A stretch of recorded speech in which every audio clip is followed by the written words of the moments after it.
ನಮಸ್ಕಾರ, ನ್ಯೂಸ್ ಸಂಗಮಕ್ಕೆ ಸ್ವಾಗತ. ಮೊದಲಿಗೆ ಹೆಡ್ಲೈನ್ಸ್. ಧರ್ಮಪುರಂ ಅಧೀನ ಮಠಾಧಿಪತಿಗಳಾದ ಸಂತ ಜ್ಞಾನ ಸಂಬಂಧರ್ ಸ್ವಾಮೀಜಿಯವರನ್ನ ಭವ್ಯ ಸ್ವಾಗತ ಕೋರಲಾಯಿತು. ಕೆಆರ್ಪೇಟೆ ಪಟ್ಟಣದ ಕೆಪಿಎಸ್ ಶಾಲೆಯಲ್ಲಿ ಮಾತೃಭೂಮಿ ಅನಾಥಾಶ್ರಮದ ವ್ಯವಸ್ಥಾಪಕರ ನೇತೃತ್ವದಲ್ಲಿ ಸರ್ಕಾರಿ ಶಾಲೆ ಉಳಿಸಿ ಅಭಿಯಾನಕ್ಕೆ ಚಾಲನೆ ನೀಡಲಾಯಿತು. ಉಡುಪಿ ಜಿಲ್ಲೆಯ ಬೈಂದೂರು ವಿಧಾನಸಭಾ ಕ್ಷೇತ್ರದ ಪ್ರದೇಶಗಳು ಸಂಪೂರ್ಣ ನೆರೆಹಾವಳಿಗೆ ತತ್ತರಿಸಿ ಹೋಗಿದ್ದು, ನದಿ ತೀರದ ಜನರು ಗಂಜಿ ಕೇಂದ್ರಕ್ಕೆ ತೆರಳಿದ್ದಾರೆ.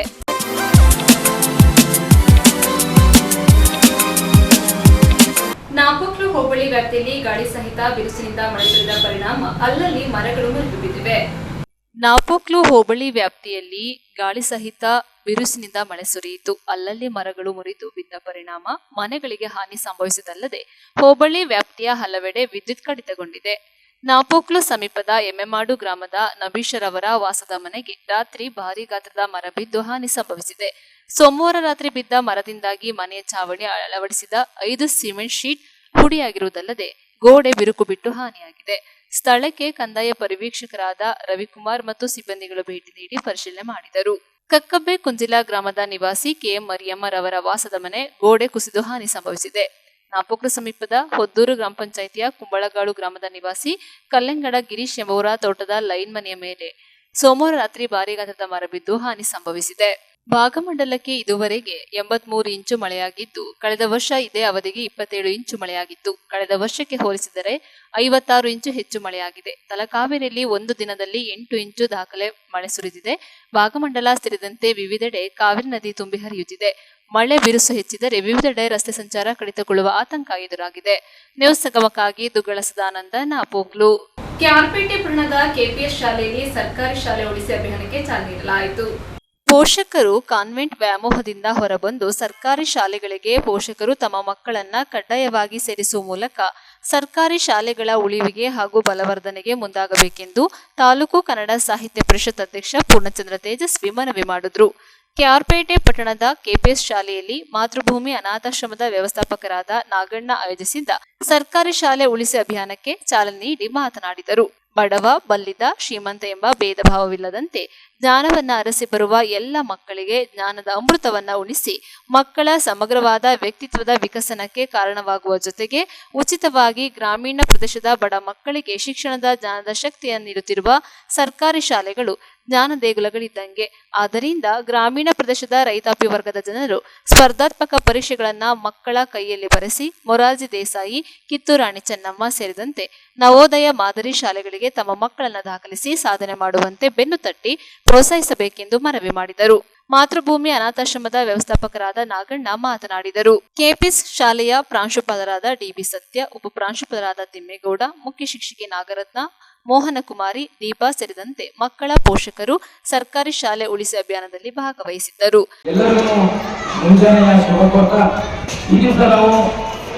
ಕೃಷ್ಣರಾಜಪೇಟೆಯ ಹೃದಯ ಭಾಗದಲ್ಲಿರುವ ಸರ್ಕಾರಿ ಪಬ್ಲಿಕ್ ಸ್ಕೂಲ್ ಆವರಣದಲ್ಲಿ ಸರ್ಕಾರಿ ಪಾಠಶಾಲೆ ಉಳಿಸಿ ಅಭಿಯಾನ 2 ತಿಂಗಳಿಂದ ನಾವು ಮಂಡ್ಯ ಜಿಲ್ಲೆ ಹಾಗೂ ಹಾಸನ ಜಿಲ್ಲೆಯಾದ್ಯಂತ ಪ್ರತಿ ಮನೆ ಮನೆಗೆ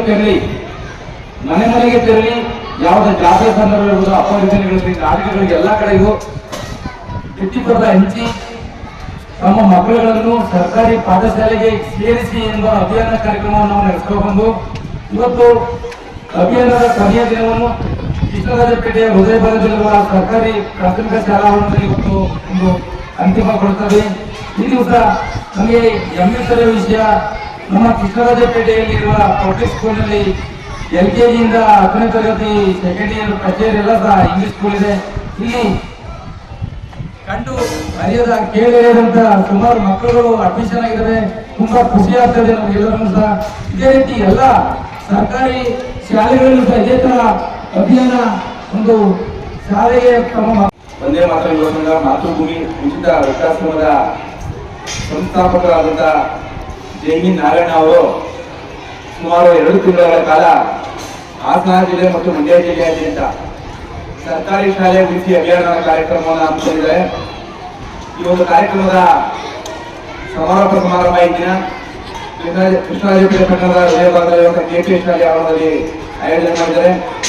ನನ್ನೊಂದಿಗೆ ಉಪಸ್ಥಿತರಿರುವ ಈ ಒಂದು ಸರ್ಕಾರಿ ಶಾಲೆ ಉಳಿಸುವ ಅಭಿಯಾನದ ಒಂದೇ ಮಾತ್ರ ಸೇವಾ ಸಂಸ್ಥೆ ಅಧ್ಯಕ್ಷರಾದ ಜೆ.ವಿ. ನಾರಾಯಣ ಅವರೇ, ಹಾಗೂ ನನ್ನೊಂದಿಗೆ ಉಪಸ್ಥಿತರು ಈ ಶಾಲೆಯ KPS ಸಂಸ್ಥೆಯ ಕ್ರಿಯಾಶೀಲ ಪ್ರಾಂಶುಪಾಲರಾದಂಥ ಡಿ.ಬಿ. ಸತ್ಯನಾರಾಯಣ ಅವರೇ, ಮುಖ್ಯ ಶಿಕ್ಷಕರಾದಂಥ ಜೆ.ವಿ. ನಾರಾಯಣ ಮೇಡಮ್ ಅವರೇ, ಮತ್ತು ಈ ಶಾಲೆಯ ಎಲ್ಲರನ್ನ ಗೌರವಾನ್ವಿತ ಶಿಕ್ಷಕ ಶಿಕ್ಷಕಿ ಹುಡುಗರಿಯರೇ, ಉಪನ್ಯಾಸಕರೇ, ಹಾಗೂ ಮಾಧ್ಯಮದ ಮಿತ್ರರಾದ ಕಲೀಲ್ ಅಹಮದ್ ಅವರೇ, ಹಾಗೂ ಈ ಎಲ್ಲ ನನ್ನ ಪ್ರೀತಿಯ ವಿದ್ಯಾರ್ಥಿನಿಯರೇ, ನಾರಾಯಣ ಅವರೊಂದು ದೂರದೃಷ್ಟಿಯನ್ನು ಇಟ್ಕೊಂಡು 2 ತಿಂಗಳಿಂದ ಕೆಲಸವನ್ನ ಮಾಡ್ತಾ ಇದ್ದಾರೆ. ಏನಪ್ಪ ಅವರ ಆಲೋಚನೆ ಅಂತ ಅಂದ್ರೆ, ಯಾಕೆ ಶಕ್ತರಾದವರು ಖಾಸಗಿ ಶಾಲೆಯಲ್ಲಿ ಓದಿಸ್ಲಿ, ಶಕ್ತರಲ್ಲೇ ಇದ್ದವರು ಕೂಡ ತುಂಬಾ ನಾನು ಖಾಸಗಿ ಶಾಲೆಯ ವ್ಯಾಮೋಹಕ್ಕೆ ಒಳಗಾಗಿ ಅವ್ರ ಪಕ್ಕದ ಮನೆ ಮಗು ಒಂದು ಖಾಸಗಿ ವಾಹನದಲ್ಲಿ ಹೋಗ್ತಾ ಇದೆ ಅಂತ ಹೇಳಿ ಸಾಲ ಸೋಲವನ್ನು ಮಾಡಿ ನೀವು ಯಾಕೆ ಪೋಷಕರು ನೀವು ಹೊರೆಯನ್ನು ತಂದುಕೊಳ್ತಾ ಇದ್ರಿ, ಆರ್ಥಿಕ ಹೊರೆಯನ್ನು ತಂದುಕೊಳ್ತಾ ಇದ್ರಿ? ಇಲ್ಲೇ ಆ ಮಗುವಿನ ಹೆಸರಲ್ಲಿ ನೀವೇನು ಪ್ರತಿ ವರ್ಷ ಒಂದು ಕಡಿಮೆ ಅಂದ್ರೆ ಕನಿಷ್ಠ 30,000 ರೂಪಾಯಿನ ನೀವು ಪ್ರತಿ ಮಗುವಿಗೆ ವೆಚ್ಚವನ್ನು ಮಾಡಬೇಕಾಗ್ತದೆ. ಅವರ ಆಲೋಚನೆ ಚೆನ್ನಾಗಿದೆ. ಆ ಮಗುವಿಗೆ ಪ್ರತಿ ವರ್ಷ ಇಡುವಂತ 30,000 ರೂಪಾಯಿ ಹಣವನ್ನ ಆ ಮಗುವಿನ ಹೆಸರಲ್ಲಿ ನೀವು ಬ್ಯಾಂಕ್ ನಲ್ಲಿ ನೀವು ಹೂಡಿಕೆಯನ್ನು ಮಾಡಿ ಸುಮಾರು 10 ವರ್ಷಗಳಲ್ಲಿ ಅದೇ 3 ಲಕ್ಷ ಹಣ ಆಗ್ತದೆ.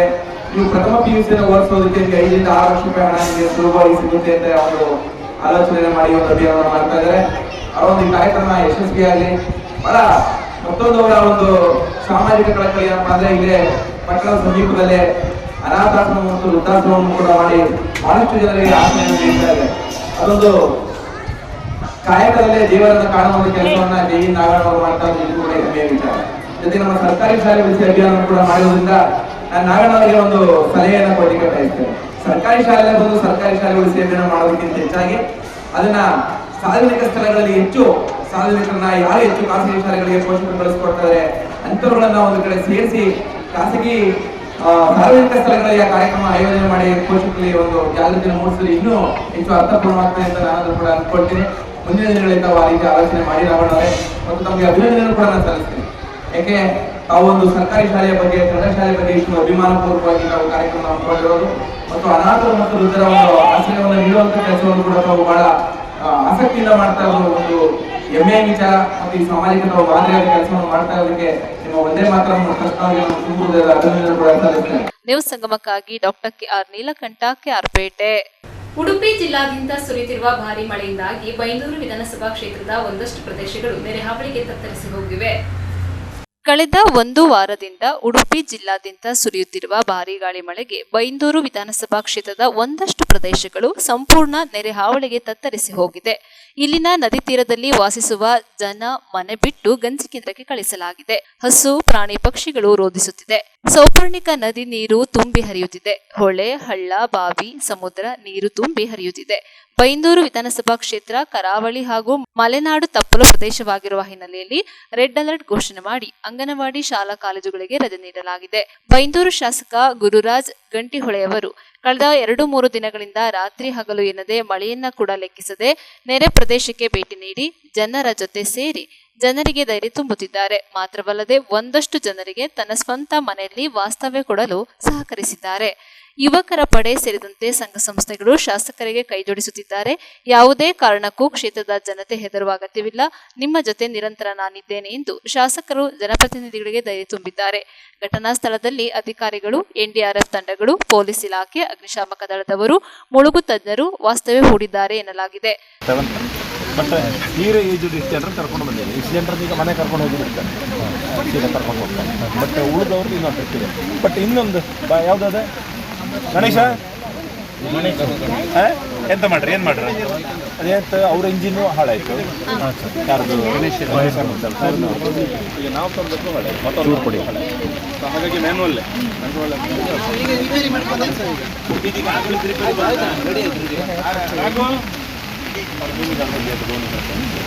ಇಲ್ಲಿಗೆ ಅವ್ರವ್ರ ಕಾನ್ಫಿಡೆನ್ಸ್ ಇದ್ದರೂ ಸಹಿತ ಒಂದು ಗಂಟೆ ಟೈಮ್ ಕೊಡಿ ಅಂತ ಹೇಳಿದ್ದಾರೆ. ಅವ್ರು ಡಿಸೈಡ್ ಮಾಡಿ ಹಸುಗಳದ್ದು ಅವ್ರದ್ದೆಲ್ಲ ದೊಡ್ಡ ಸಮಸ್ಯೆ ಹಸುಗಳು. ಗಂಟಿನ ಏನು ಮಾಡೋದು ಇನ್ನೇನು ಮಾಧವಣ್ಣ ಸುಮಾರು 2 ಬಾಯಿ ಮಾಡ್ರೆ ಮಾಧವ ನಿಜವಾಗಿ ಬೆಳಿಗ್ಗೆ ಒಂದು ಸ್ವಲ್ಪ ಧೈರ್ಯ ಮಾಡಬೇಕಾದ್ರೆ ಒಂದು ಫ್ಯಾಮಿಲಿ ಕಷ್ಟ ಆಗ್ತದೆ ಇಂಜಿನ್ ಹಾಳಾದಾಗ. ಮಾಧವಣ್ಣ ಇಲ್ಲಿ ನೋಡುತ್ತೆ ಮತ್ತು ಬೆಳಿಗ್ಗೆ ಸಣ್ಣ ಊಟ ಟೈಮ್ ಆಗಿತ್ತು. ಬೇರೆ ಎಲ್ಲಿ ರಿಸ್ಕ್ ಮೇಡಮ್. ನ್ಯೂಸ್ ಸಂಗಮಕ್ಕಾಗಿ ದಾಮೋದರ್, ಕುಂದಾಪುರ. ತಮಿಳುನಾಡಿನ 27 ಭವ್ಯ ಶಿವ ದೇವಾಲಯಗಳ ಧರ್ಮಪುರಂ ಅಧೀನ ಮಠಾಧಿಪತಿಗಳಾದ ಜ್ಞಾನ ಸಂಬಂಧ ಸ್ವಾಮೀಜಿಯವರನ್ನ ಕುಶಾನಗರದ ಕಾವೇರಿ ಪ್ರತಿಮೆ ಬಳಿ ಭವ್ಯ ಸ್ವಾಗತ ಕೋರಲಾಯಿತು. ತಮಿಳುನಾಡಿನ 27 ಭವ್ಯ ಶಿವ ದೇವಾಲಯಗಳ ಧರ್ಮಪುರಂ ಅಧೀನ ಮಠಾಧಿಪತಿಗಳಾದ ಸಂತ ಜ್ಞಾನ ಸಂಬಂಧರ್ ಸ್ವಾಮೀಜಿಯವರು ಪ್ರಧಾನಿ ನರೇಂದ್ರ ಮೋದಿಜಿಯವರಿಗೆ ಭಾರತದ ಪ್ರಾಚೀನ ಪರಂಪರೆಯ ಧರ್ಮದಂಡ ಸೆಂಗೋಲ್ ಅನ್ನ ದೆಹಲಿಯ ನೂತನ ಸಂಸತ್ ಭವನಕ್ಕೆ ಸಮರ್ಪಣೆ ಮಾಡಿದ ಸಂತ ಜ್ಞಾನ ಸಂಬಂಧರ್ ಸ್ವಾಮೀಜಿಯವರನ್ನ ಕೊಡಗಿನ ಕುಶಾಲನಗರದ ಕಾವೇರಿ ಪ್ರತಿಮೆ ಬಳಿ ಸ್ವಾಗತಿಸಿ ಆಶೀರ್ವಾದ ಪಡೆದುಕೊಳ್ಳಲಾಯಿತು. ಹಾಗೂ ರಾಮನಾಥನ್, ಚಂದ್ರಶೇಖರ್ ಹೇರೂರು, ಮಧುಸೂದನ್, ಮಹೇಶ್, ಅಮೀನ್, ಮಧು, ರಾಮಸ್ವಾಮಿ, ವಿಘ್ನೇಶ್ ಹಾಗೂ ಬಾಲಕೃಷ್ಣ ಉಪಸ್ಥಿತರಿದ್ದರು. ನ್ಯೂಸ್ ಸಂಗಮಕ್ಕಾಗಿ ವಂಶಿಹನಿ, ಕುಶಾಲನಗರ. ಕೊನೆಯಲ್ಲಿ ಮತ್ತೊಮ್ಮೆ ಹೆಡ್ಲೈನ್ಸ್.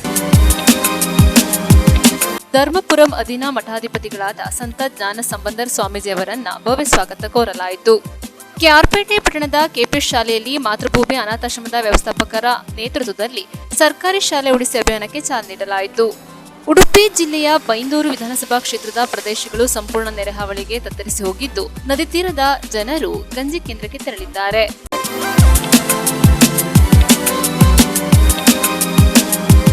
ಇಲ್ಲಿಗೆ ನ್ಯೂಸ್ ಸಂಗಮ ಮುಕ್ತಾಯವಾಯಿತು. ಸುದ್ದಿ, ಮಾಹಿತಿ, ಮನೋರಂಜನೆಗಾಗಿ ನೋಡ್ತಾ ಇರಿ ಸಂಗಮ ಟಿವಿ. ವಂದನೆಗಳೊಂದಿಗೆ ಸುಪ್ರೀತಾ ಎಲ್ಲೆ.